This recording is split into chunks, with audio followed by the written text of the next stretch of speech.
John, please describe the new paradigm of trade that your book expounds on.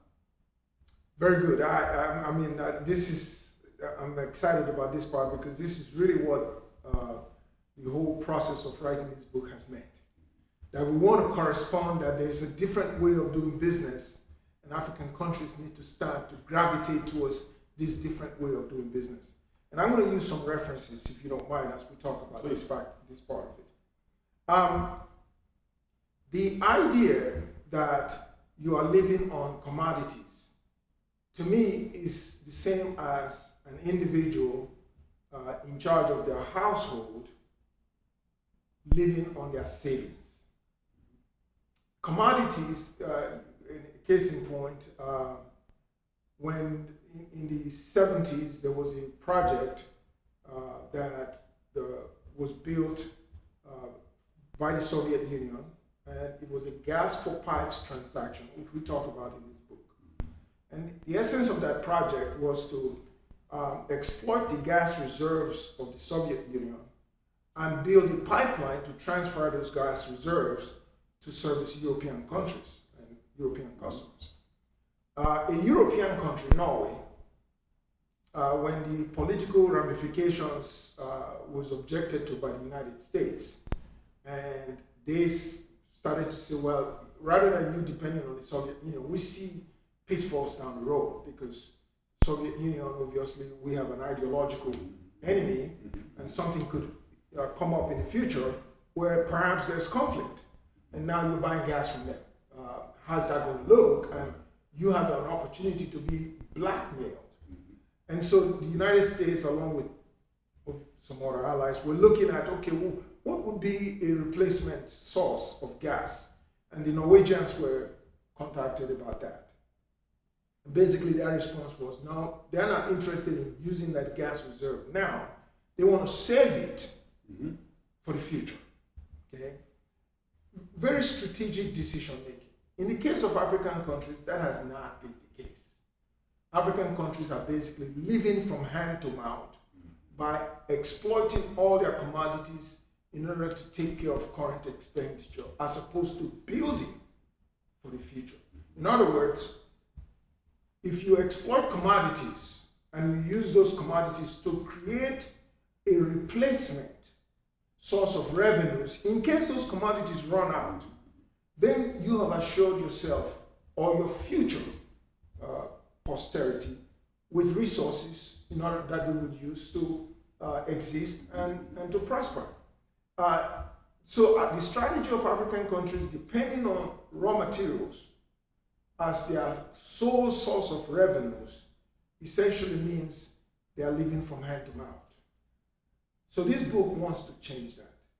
Two things that we think this book really reflects. One, every African commodity that is being exported as raw material should immediately be going to a process where each country is looking at that and then finding ways to create value-added production or processing in the source where the raw material originates, so that rather than exporting raw materials in 3, 4, 5 years, they're exporting the finished goods.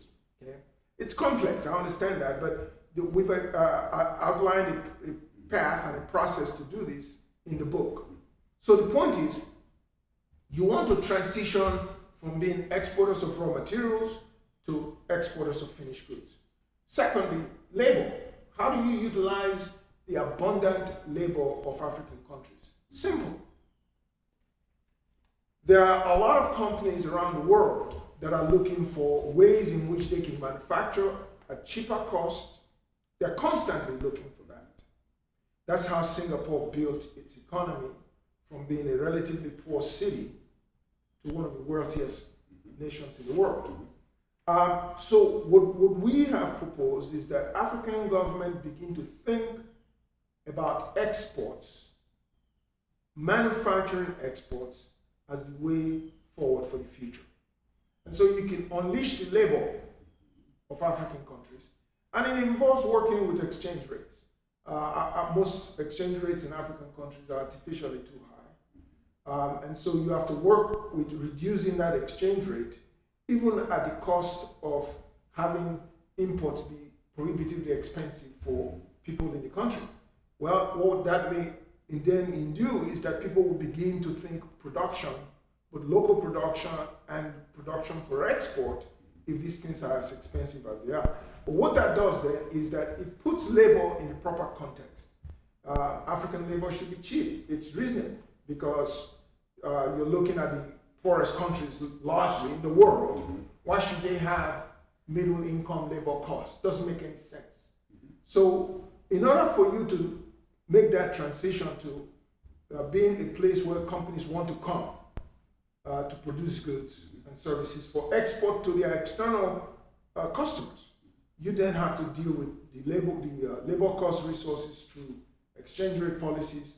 Then you have to create institutions through training that you can prepare your labor to be able to service companies that want to come. But companies will come and are willing to come because the premise of being able to go somewhere and produce at a lower cost is how China has become the industrial power that China is.